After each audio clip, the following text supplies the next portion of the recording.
हरिओम ओम तत्पुरुषाय विद्महे महादेवाय धीमहि तन्नो रुद्र प्रचोदयात्। इसलिए महाराज शिव शंकर के चरणों में कोटि कोटि वंदन करते हुए आइए वीडियो शुरू करते हैं। हमारे चैनल में जो भी बताया जाता है, उपाय बताए जाते हैं, कोई टोटके बताए जाते हैं, वो सभी शास्त्रों के पुराणों के अनुसार बताए जाते हैं। हमारे पुराणों में कुछ ऐसे विशिष्ट, कुछ ऐसी बातें बताई गई हैं जिससे हम अपने भौतिक जीवन को, सांसारिक जीवन को सुखी बना सकते हैं। इस लोक को और परलोक को सही कर सकते हैं, सुधार सकते हैं। यहाँ व्यक्ति को, मनुष्य देह में है व्यक्ति, स्वाभाविक सी बात है, काम अर्थ की जरूरत रहती है, भोग की जरूरत रहती है। यदि संसार में रह के सुख समृद्धि ना मिली, अच्छा जीवन ना मिल पाया, तो फिर जीवन का फायदा ही क्या है। मनुष्य जीवन कहते हैं एक बार मिलता है, लेकिन ऐसा नहीं है। यदि आपके कर्म अच्छे हैं तो आपको और भी मिल सकता है। कहा जाता है कि मनुष्य जीवन प्रभु का भजन करने के लिए मिलता है, तो अवश्य कीजिए, ईश्वर की उपासना कीजिए, आराधना कीजिए और अपने जीवन को शास्त्रों के अनुसार, वेदों के अनुसार, पुराणों के अनुसार जिए। जो हमारे ऋषि मुनियों ने रास्ते बताए हैं उसके अनुसार अपना आचरण करें। हालांकि ये बात बहुत मुश्किल है,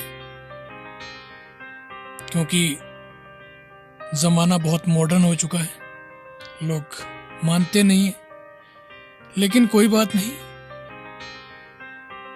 कर्मों का फल सभी को भोगना होता है, इस योनि में हो चाहे दूसरी में, क्योंकि 1,84 योनियां है। इस आत्मा का जो सफर है 1,84 योनियों का है।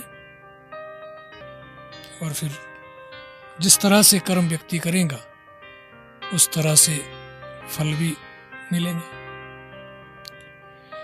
ये नहीं है कि व्यक्ति ईश्वर की उपासना करता है तो उसको सुख ही सुख मिलेगा, फिर तो वो बिल्कुल सही हो जाएगा।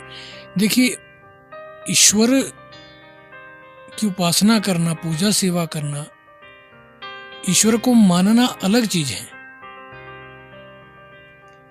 ईश्वर की मानना अलग चीज है। भगवान को मानना अलग चीज है। भगवान की सत्ता को, ईश्वरीय सत्ता को मानना अलग चीज है। एग्जाम्पल कि कोई सरकार है, चला रहे हैं, चल रही है, हम मानते हैं कि ये है, लेकिन उसको, वो भी किसके थ्रू चलती है? हमारे जो संविधान है, संविधान के थ्रू चलती है। तो उसी तरह से ये ईश्वर है, और ईश्वर का जो संविधान है, ईश्वर की जो सत्ता है, उसको मानना बहुत जरूरी है। उसमें क्या लिखा गया है, क्या है उसमें, किस तरह से व्यक्ति को अपने जीवन का संवहन करना है, किस तरह से जीवन में आचरण करना चाहिए, क्या क्या करना चाहिए। केवल यही नहीं है कि आप धूप दीप करो, माला जपो, मंत्र जपो, यही ईश्वरीय उपासना में नहीं है। भगवान को मानना बड़ी बात नहीं है, मैंने पहले भी कहा, भगवान की मानना बड़ी बात है। ईश्वर ने जो हमें रास्ता दिया है कि किस तरह से हमें जीना है, किस तरह से हमें जीवन में आगे बढ़ना है। मनुष्य जीवन यदि आपको मिला है तो आपके क्या क्या कर्तव्य हैं, वो सब सोच के समझ के आगे चलना जीवन में महत्वपूर्ण होता है। यदि धूप दीप जलाने से बहुत कुछ होता तो आज को जो धूप की फैक्ट्री के मालिक हैं, तो शायद वो तो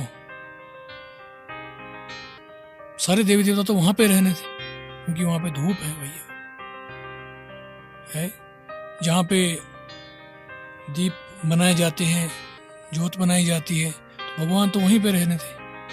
क्योंकि वहां उनको मिलना था। ऐसा नहीं है, इसको समझिए। हम ये नहीं कहते कि इससे कुछ नहीं होता, ये भी एक, इसका भी एक अलग महत्व है, रूपदीप का भी महत्व है।